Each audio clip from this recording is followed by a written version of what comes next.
Hello, aspirants. Welcome. This is Karam Yogi Divakar Bothra from Project Arjuna. At presently, I also teach at Study IQ, the optional subject of sociology. बहुत सारे ऐसे aspects हैं civil services की तैयारी के अंदर जो सिर्फ कंटेंट से सॉल्व नहीं होते। बहुत सारे चैलेंजेस एस्पिरेंट्स फेस करते हैं with respect to routine, schedule, time management, stress management, anxiety, resources. उसमें से ही एक ऐसा चैलेंज है कॉन्शियस चॉइस ऑफ कोचिंग। आने वाले कुछ आर्टिकल्स के अंदर, कुछ वीडियोस के अंदर हम डिस्कस करेंगे कुछ ऐसे एस्पेक्ट। अगर आप यूपीएससी तैयारी स्टार्ट कर रहे हो तो आपके लिए डेफिनेटली बेनिफिशियल है if you try to learn these things before falling into any trap. तो आज का टॉपिक है conscious choice of coaching. Remember, if you choose the wrong guide, even the right path becomes a trap. This is a reality. ये आपका जो mentor है, आपके जो टीचर है, वो बहुत इंपॉर्टेंट रोल प्ले करते हैं यूपीएससी जैसी तैयारी के अंदर, जहां पे सिलेबस काफी ओपन एंडेड है। ज्यादातर एस्पिरेंट्स एक मिस्टेक करते हैं जहां पे they join the coaching but with wrong expectations. और ये रॉन्ग एक्सपेक्टेशन क्या है? उन्हें ऐसा लगता है कि कोचिंग इंस्टीट्यूट है जो उनकी जर्नी को सिंप्लीफाई कर देगी, and this is where the problem comes. Coaching जो रियलिटी में है एक सिर्फ लेंस है, नॉट अ लैडर। लोग मानते हैं कि कोचिंग ज्वाइन कर लेंगे तो एग्जाम क्रैक हो जाएगा, बट रियलिटी में वो सिर्फ आपको एक लेंस देता है चीजों को ज्यादा बेहतर तरीके से समझने का, अलग तरीके से देखने का। अगर आपका माइंड क्लियर नहीं है, even the best coaching is useless, and if your mind is filled with clarity, even the mediocre coaching institution would be more than sufficient for you to crack the examination.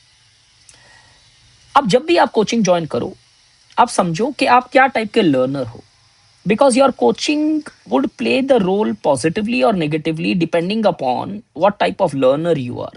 हर एक student एक अलग तरीके का होता है, अलग तरीके के रिक्वायरमेंट्स होते हैं, अलग तरीके से पढ़ने की स्टाइल होती है, रूपरेखा होती है। उसके हिसाब से आपको कोचिंग ज्वाइन करनी चाहिए, ना कि कोचिंग ज्वाइन करो किसी के नाम के हिसाब से, कोचिंग के अस्तित्व के हिसाब से। आप अपने रिक्वायरमेंट के हिसाब से कोचिंग ज्वाइन करो। जैसे फॉर एग्जाम्पल, मेरे हिसाब से चार टाइप के यूपीएससी एस्पिरेंट्स होते हैं। One is the structured learner. ये ऐसे स्टूडेंट्स होते हैं जिनको हर चीज एक स्टेप बाय स्टेप ऑब्जेक्टिव तरीके से ब्रेक डाउन करके समझाया जाए तो उन्हें समझ में आती है। ऐसे स्टूडेंट्स ओपन एंडेड क्लासेस, काफी सब्जेक्टिव तरीके से, इरेगुलरिटीज अगर कहीं हैं, वो सारी चीजें नेगेटिवली इंपैक्ट करती है ऐसे लोगों को। तो इनको जितना ज्यादा स्ट्रक्चर मिलता है उतनी बेहतर तरीके से मेहनत कर सकते हैं। तो इनको वो कोचिंग ज्वाइन करनी चाहिए which gives you order, which gives you tight schedule, which gives you clear notes. वहीं पे कुछ बच्चे होते हैं जो कॉन्सेप्चुअल लर्नर्स होते हैं। ये बच्चे वो होते हैं जिनको डेप्थ चाहिए, क्लैरिटी चाहिए। उन्हें सिर्फ ये नहीं जानना है कि टॉपिक या सिलेबस क्या कह रहा है, उन्हें उनके पीछे के रीजन जानने हैं और इन डेप्थ तरीके से उन्हें समझना है। इनके लिए वो कोचिंग या वो टीचर काम आते हैं जो सिर्फ सिलेबस तक रेस्ट्रिक्ट नहीं करे, थोड़ा सा और डीपर तरीके से इंटीग्रेट करके चीजों को समझाए।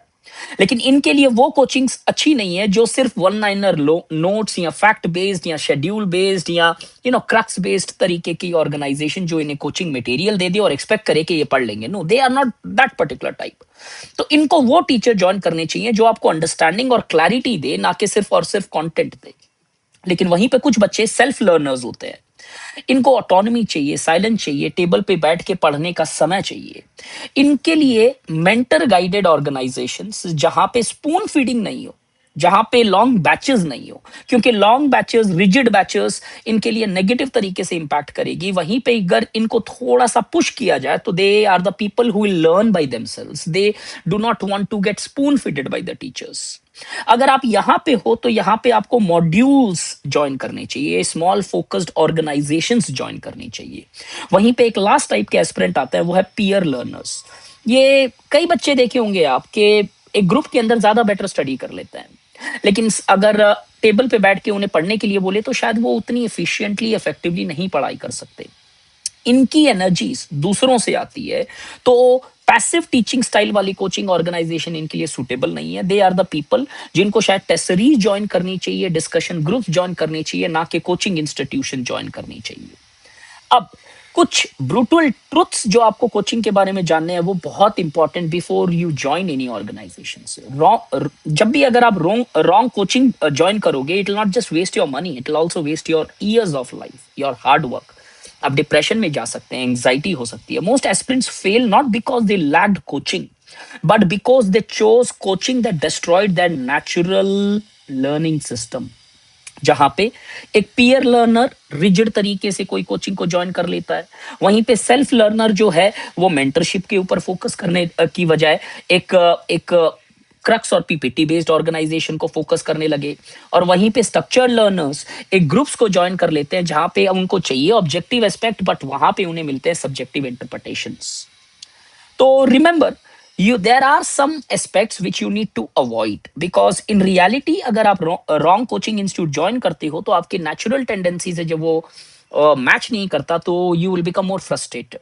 कुछ ऐसे traps जो हर एस्पिरेंट को रिकॉग्नाइज करने चाहिए और कुछ ऐसी चीजें जो उन्हें अवॉइड करनी चाहिए. Saviour teacher myth.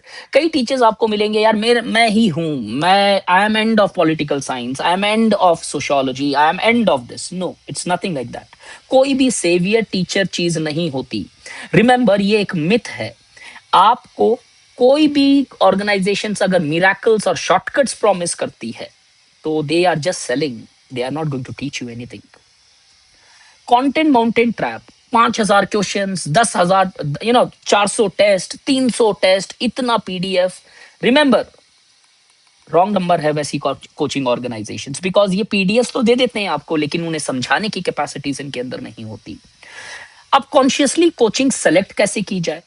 कुछ सवाल जो आपको अपने आप से पूछने पड़ेंगे before joining any coaching institute. First one, does the coaching institute match my learning style? Does the teacher simplify or complicate things? कई टीचर्स होते हैं जो डरा देते हैं. Does the coaching emphasize thinking over content? कुछ टीचर सिर्फ आपको आके पीपीटी के हिसाब से पढ़ाते चले जाएंगे, बट यट कोई एनालिसिस, कोई थिंकिंग कैपेसिटी आपकी डेवलप नहीं होती और आप रट्टू तोता की जैसे पढ़ने लगते हो और UPSC is not going to entertain you that.